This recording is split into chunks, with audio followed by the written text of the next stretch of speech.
ఓం శ్రీకృష్ణపరబ్రహ్మణే నమః. అథ ద్వితీయోధ్యాయः సాంఖ్యయోగः.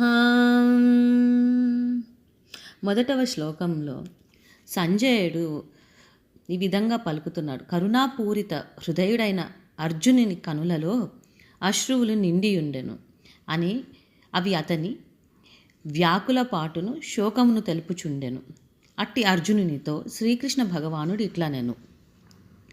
ఇక్కడ మనం గమనించాల్సిన విషయం ఏంటంటే, ఏ మనిషి కళ్ళల్లో అయినా నీళ్లు నిండి ఉన్నాయి అంటే వారికి అది సరిగ్గా కనిపించదు, అంటే దృష్టి స్థిరంగా లేదు అని సూచన.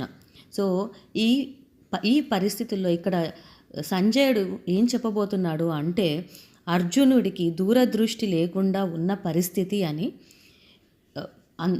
ధృతరాష్ట్రుడికి సంజయుడు వ్యక్తపరుస్తున్నాడు. విషీదంతమిదం వాక్యం అని ఉంది.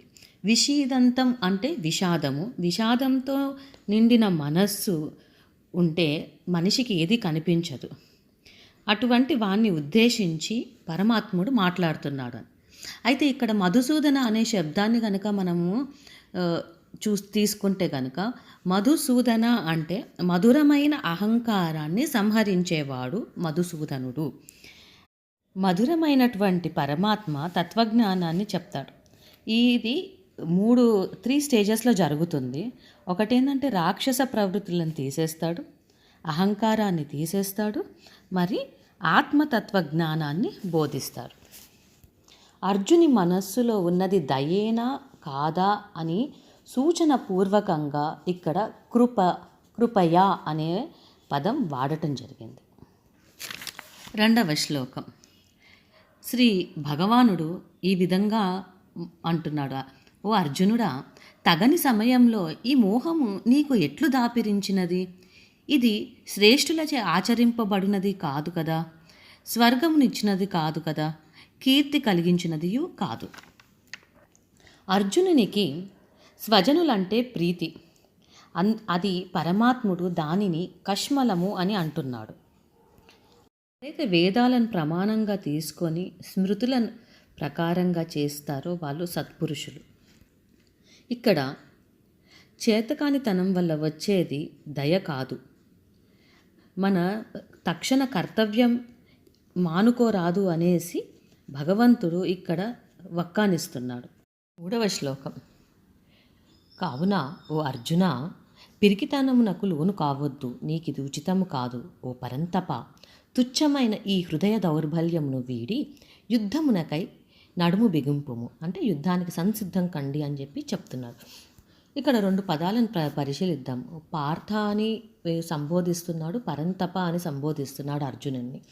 పార్థ అంటే పృథాతనయుడు అని పార్థ అని అంటారు. ఇంకొకటి అర్థం ఏంటంటే విశాల భావాలు ఉన్నవాడు అనేసి, అన్ని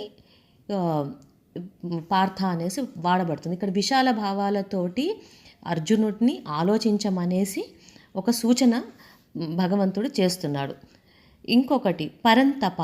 పరంతప అంటే శత్రువులను చూస్తే వాడిని కాల్చేవాడివి అని. అర్జునుని లోపల ఉన్న పరాక్రమాన్ని అణిచివేయరాదు, దాన్ని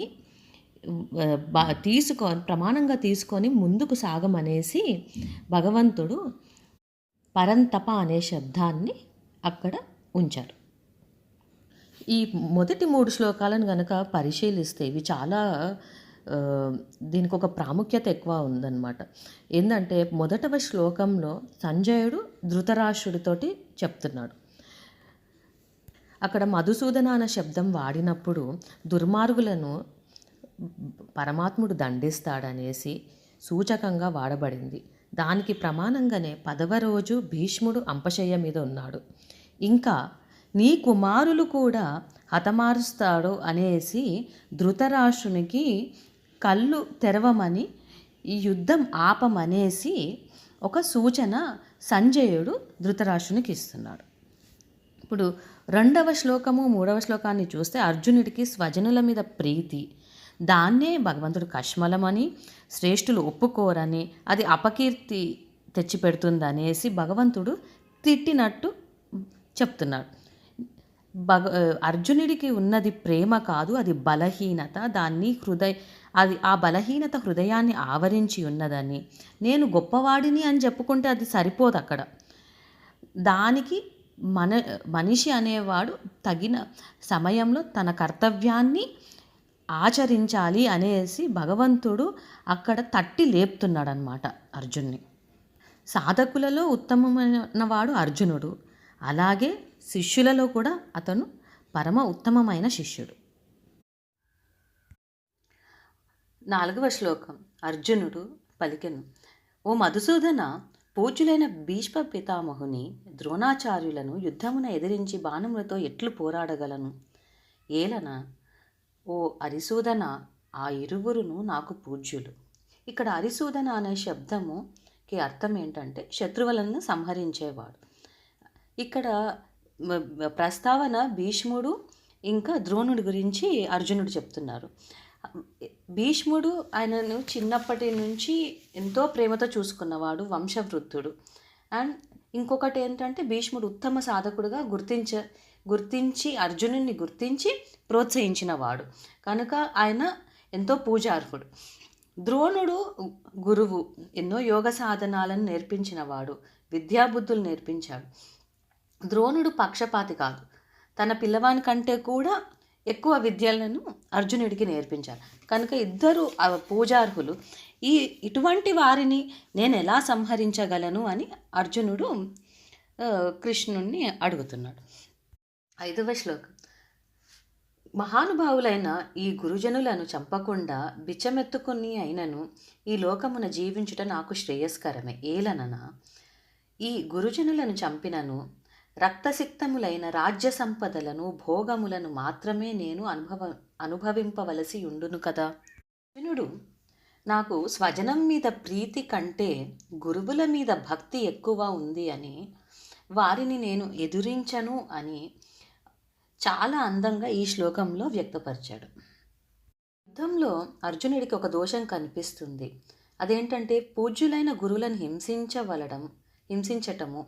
ఆ హింస కంటే భైక్ష్యం మేలు అని అంటారు, భిక్షాటన మేలు అని. ఇంకొకటి ఏంటంటే స్వధర్మం స్వధర్మం ఇక్కడ అయినది ఏంటంటే యుద్ధం చేయడం శ్రేయస్కరమా లేక సన్యాసం శ్రేయస్సా, లేకపోతే రెండూ శ్రేయస్కరమా అని నిర్ణయించుకోలేకపోతున్నాడు. అర్జునుడికి ఆయన చదువుకున్న శాస్త్రాలన్నీ గుర్తుకొస్తున్నాయి, కానీ అవి ఏంటంటే సందేహానికి దారి తీసే విధంగా వస్తున్నాయి అన్నమాట.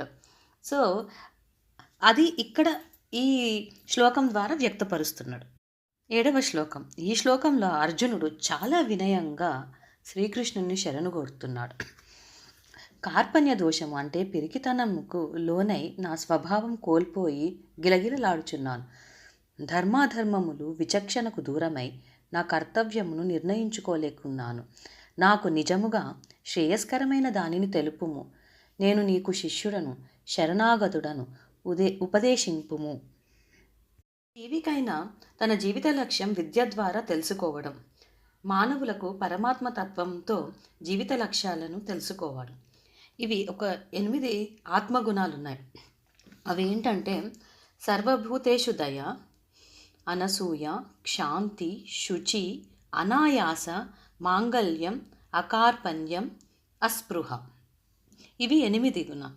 సో ఇందులో ఏ గుణాలు లేకపోయినా కూడా, దేంట్లోనైనా లోపం ఉన్నా కూడా మన లక్ష్య సాధనకు అది దోహదపడదన్నమాట. ఇక్కడ క్షుద్రం హృదయ దౌర్బల్యం అనేసి చెప్పడంతో అక్కడ సర్వభూతేషు దయ అనేది లేదని చెప్తున్నాడు. ఇంకొకటి ఏంటంటే అకార్పణ్యం లేదు అని చెప్తున్నాడు. కార్పణ్య దోషం ఉంది అని అర్జునుడు ఆ కార్పణ్య దోషం వల్ల దెబ్బతిన్నానని చెప్తున్నాడు అనమాట. దీనత్వాన్ని, తన స్వస్వరూపాన్ని తెలుసుకోలేకపోతున్నాడు, అది దైన్య స్థితికి చేరుస్తుంది అని చెప్తున్నాడు. స్వస్వరూపాన్ని తెలుసుకోలేకపోతే తనను తాను కోల్పోవడం అన్నట్టు. తన భావాన్ని ఈ ఉపనిషత్తు వాక్యాల ద్వారా అర్జునుడు చక్కగా వ్యక్తపరుస్తున్నాడు. ధర్మ సమ్మూఢ చేత అనేసి ధర్మాన్ని గురించి, ధర్మాన్ని ఆచరించాలని చెప్తున్నారు. 2 రకాల ధర్మాలు ఉంటాయి. అదేంటంటే ఒకటి ప్రవృత్తి ధర్మం, ఒకటి నివృత్తి ధర్మం. అర్జునుడికి